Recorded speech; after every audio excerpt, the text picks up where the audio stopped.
I'm going to drop a bomb on you, something that I just found this out myself. And I don't think they said that, I don't think they said we can't say this, but anyway, I'm going to say it anyway. And if I get in trouble for it, I'm going to get in trouble for it.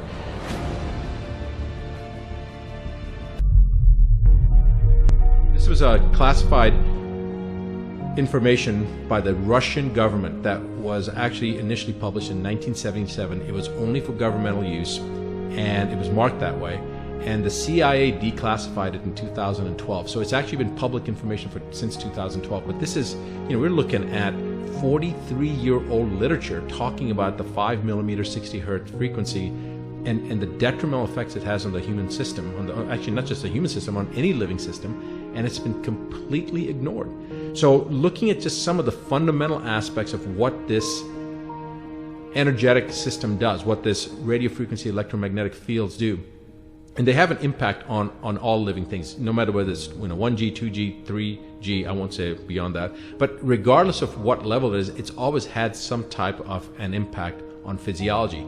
But the most recent version of it creates some very noticeable metabolic changes. And these changes have an impact not only on the immune system, but also on the cell membrane integrity. So for example, one of the things that we see is that the voltage-gated calcium channels that are so critical for the ability of the cell membrane to regulate efflux and influx of calcium within the cell. When this voltage-gated calcium channels get disrupted, it allows for calcium to come into the cells, which then causes a suppression of apoptosis, which is concomitant with the use of basically the propagation of cancer. It's actually consistent and congruent with the oncogenic process.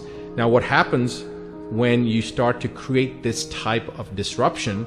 That's just one aspect of it, but then you have other aspects that go into play. And so these aspects, as they come together, it's not 1 + 1 = 2, it's actually 1 + 1 + 1 = 33 type of thing. It's a synergistic to an order of magnitude greater destructive nature. So you've got other aspects from this technology that cause lymphocyte subpopulation suppression.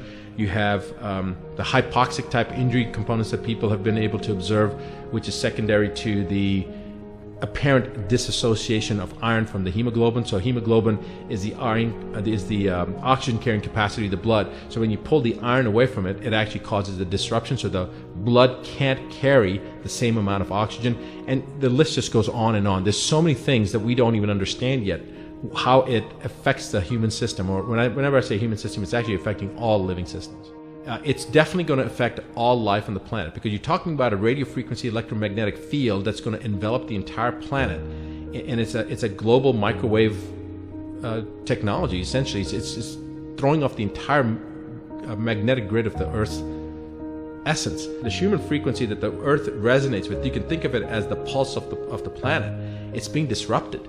And now you're talking about other implications that could be not just how it's going to affect life, but what it's going to do to weather patterns, what it's going to do to the morphological structure and the configuration of the planet itself. So you're going to start seeing more natural disasters. You saw the footage with the sloughing off in Norway of 2,000 feet by 500 feet right into the ocean. You're going to start seeing all sorts of landslides like this. You're going to see earthquakes. There's been more earthquakes occurring. You're going to see all sorts of other natural disasters starting to increase because we're disrupting the Earth's magnetic grid. One of the things that I think should be most prevalent for people is they should all be asking questions. We should all, as inhabitants of this planet, we should be asking questions. The first question that we should be asking is, regardless of what's being said, what does it mean when something that's being said is being taken off the internet?